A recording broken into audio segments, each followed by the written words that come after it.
You know those awesome Bengals graphics on Twitter? We got the guy that makes them. Scope!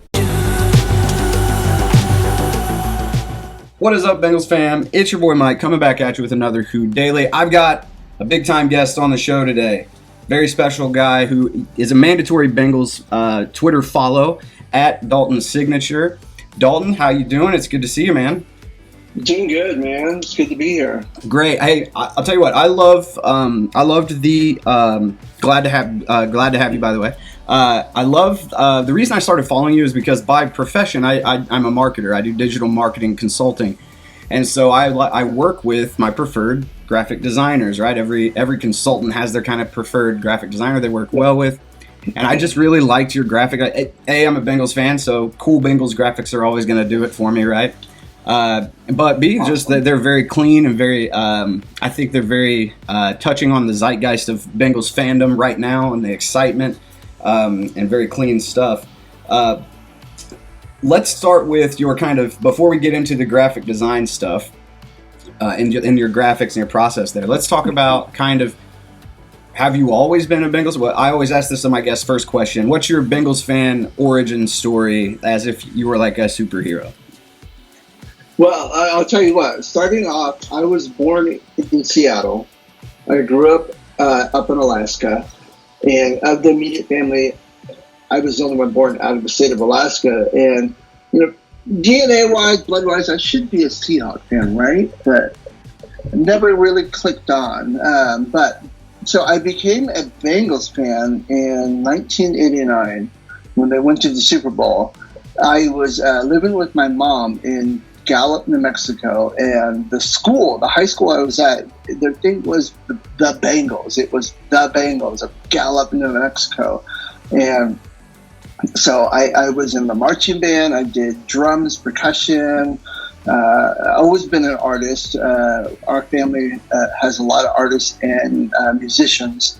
And when I moved back up to Alaska, because I went to a high school where it was the Bengals, and the Bengals went to the Super Bowl. All of my family bought me everything that was Cincinnati Bengals. So I had the bomber jacket that was really cool. Yeah, the hat, and T-shirts, the Zoom with the big MC Hammer pants is what I call them. Yeah, I had those. The big shirts. I wish I still had them. I'd wear them every day if I could get away with it. And so that from that point on, I became a fan. And, as been a fan for that long, it's been up and down. And I think in the past few years, I've just taken it on more and more. Yeah. Yeah, that's awesome. I love asking because I run into Bengals fans all across the country. I grew up around Cincinnati. I lived in Chicago for about 6 years. I'm out here now in San Diego. I was always under the impression I would never run into another Bengals fan outside of the loop in Cincinnati, right? So, and then I guess professionally you went into graphic design. Is that kind of how that shook out? Yeah, back in I graduated from high school in '93 up in Alaska, and I tell you what, I graduated with 13 other students. Wow, I thought I graduated small. With a small class. I graduated with 93. Most people think that's really small. That's huge. That's huge. That 93. That was all of our high school, Woo! Including junior high. That's a small school. It was pretty small.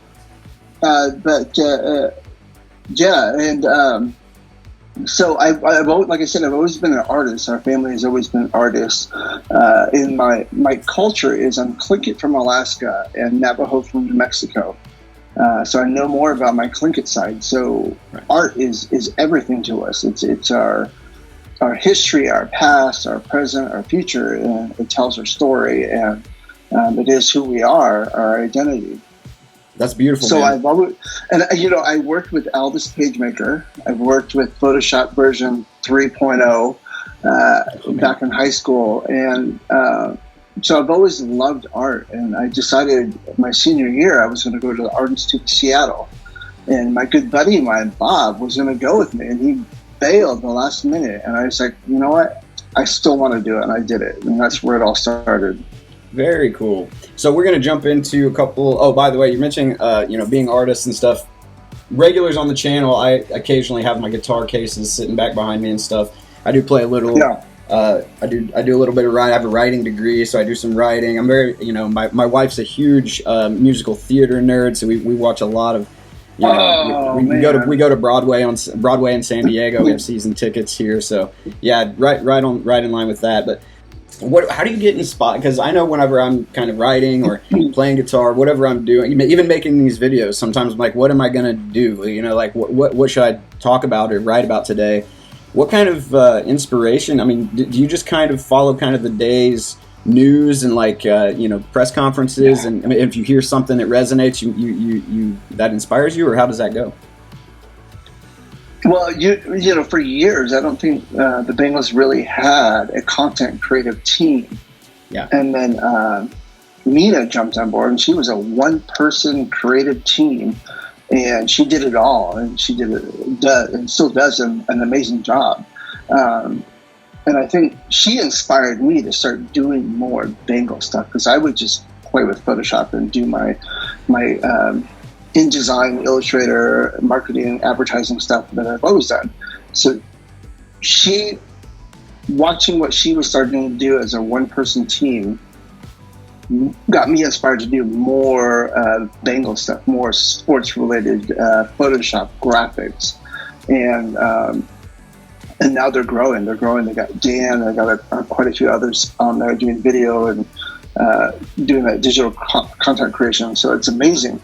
But for me, I do follow Twitter really well, and I like to be that guy who can Photoshop stuff on the fly, like, this is a great quote. Pump it out, Dalton. This is a great graphic. Pump it out. Photos are awesome. So that's what I do. I like to do things really quick and on the fly. Yeah, guys like me, we really appreciate it, because we spend most of our time doing, this kind of content creation. Having to also do graphics is pretty tough, right? If you're doing that like I am, I'm trying to do a video a day. So when I see a graphic of yours that I really like, sometimes, like a lot of times, you're paying such close attention to the kind of Bengals media in general that you'll have quotes on there that I didn't get. Like, I didn't see that, I didn't hear that in the interview. But it's really cool, and it's also just a quick thing that you could throw up and say, this is what happened. Is kind of the news of the day, right? I notice you kind of, whenever I see other people kind of talking about what player X said or did, I see a Dalton graphic kind of not long afterward coming out to kind of highlight it, and that's really cool. You did one recently, though, a kind of, it's tangentially related to the Bengals, but it's not a football thing. Talk about Ocho Cinco and his boxing match, and what kind of inspired you to do that. Have you ever done any other boxing graphics, or is that the only one you've ever done?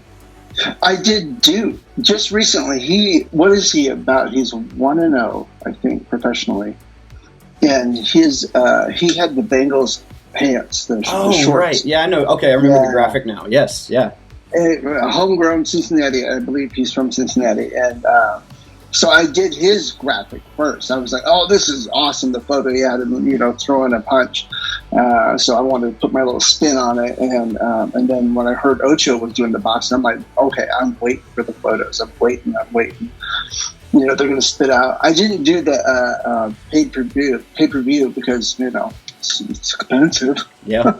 And I heard they had a lot of problems too, which was kind of a bummer. It's a lot of money to pay to watch amateur boxers. Yeah. But it was good. I found a bunch of images and I just rolled with it. And, him being a Bengal, a wide receiver, and all that he's done for us, the organization and the team and the fans, he's just an inspiration. He always does positive things, and I love that. And, life has a lot of ups and downs, but, it's what you do next. Yeah. So that's what I loved about him, and that's why I jumped on board. And you know what? I was so, this is when you made it. When Ocho Cinco retweets your graphic away. That was awesome. I'm like, Ocho, that was awesome. Thank you. That's great. Yeah, he's just a great former player to have as part of the community. And honestly, this is something, as a Bengals fan, I've always noticed is kind of lacking. It's almost a reflection, like pre-Ocho Cinco, the Bengals have had former players in the media for a long time. Boomer Esiason and Chris Collinsworth, they've had former players that have remained relevant. Even Anthony Munoz will pop up every once in a while on national stuff. Mm-hmm. But their identity as a Cincinnati Bengal is always kind of secondary to whatever they're being brought on to talk about, right? With Ocho Cinco, and I think that was always kind of a reflection of the organization. The organization never showed them much love, like no Ring of Honor. They didn't have campaigns to get their players in the Hall of Fame. They didn't do all that. You're starting to see it now, and I think this is a fruit of Chad's early labor, right? Of showing that just kind of, I don't care what you think, I love the Cincinnati Bengals. That vibe that he put out into the kind of sports universe, I think is coming to fruition now. We're getting that Ring of Honor. You're seeing the team rally the fans around, or more it's the other way around, the fans rallying the team around getting guys into the Hall of Fame, and it being more about, that kind of love of the city and the sport and the team. And really, for me, it's kind of a quest for respect, right? That's what it always felt like with Chad on the field. It's what it feels like now, and I think that's what the organization. I think that's why the fan base loves him so much, is because they share that. They crave that respect from the national media, and you hear all the time. A lot of time, you'll see banter all the time. In fact, I think they had Mina Kimes on the Locked On Bengals podcast this week, and the reason she came on is because she got a lot of heat from Bengals fans for what they said was kind of a lazy take on the Cincinnati Bengals, and I actually side with Mina on this a little bit. Like, you're on a national sports show. Anybody who's not a Bengals fan does not care about who's going to play left guard for the Cincinnati Bengals. They just don't, so it's understandable. But yeah, it's really cool to see. I really do think you keep your finger on the pulse of kind of what the fan base is looking for out of their players, and I think that's really, really cool. Is there? Are there any times where you just want to make a graphic of a specific player, but you don't really have a quote or anything like that? You're just kind of like, hey, I haven't done one yet.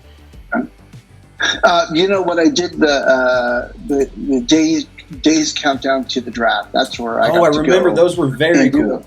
Yeah, that was fun. That was being able to go back and look at all these photos and pick and choose and edit and share, and that solidified to me what I want to do as a designer, as a fan, is to bridge that history, that rich history of where we've come from. As the Bengals organization, all the players we've had, no matter what they've done in or coming in and out, they're still part of our organization. They've been on our team.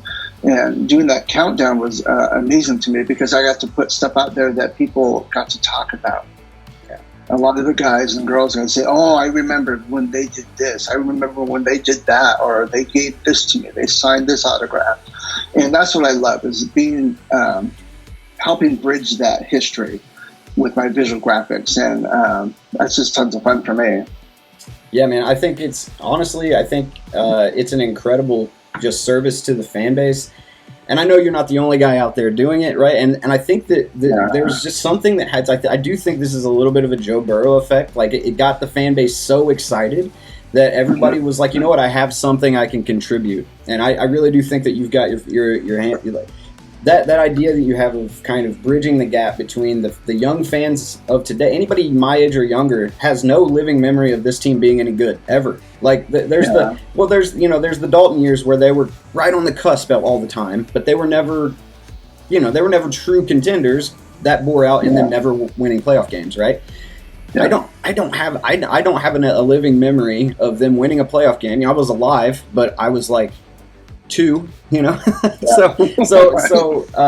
and there's a whole generation of fans that just don't have that that living memory of excitement about your team making a run in the playoffs, and being a feared team that people just don't want to play, right? And that's what they were in the late 80s, right? Or in the 80s in the Boomer Esiason era, even before that with Kenny Anderson, and even before that with Cook, and back, unfortunately he only played 2 or 3 seasons before he couldn't go anymore. But they've had those kind of moments in history that just were near misses, right? And now this feels different somehow, because I think the fans are engaged. I think the whole city's kind of behind this team. I think you're doing awesome stuff. But you guys, all the people on the channel, I want you to go over to Twitter right now, look up at Dalton Signature, give this dude a follow, because hey, it brightens up your day. You're scrolling through your Twitter feed, there can be nasty shit on there all day long, and then you see a great Bengals graphic, and it does it for you, you know, puts a smile on your face. That's what it does for me anyway.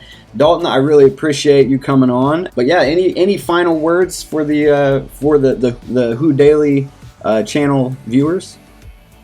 You know what? If you're not a season ticket holder, I would do it. I don't live there. I would be. I guarantee I would be. But I don't live there.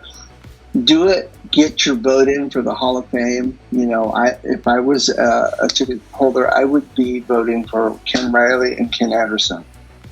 Hands down. I know a lot of others that need to be in there. You know, Willie, there's so many in there that need to be there. But there's a process, and I know they have a plan, and it's going to roll out, and there's a lot to be excited about. So keep an eye out for that, and we're just going to keep pounding out graphics for you guys. There's a lot of other talented people out there.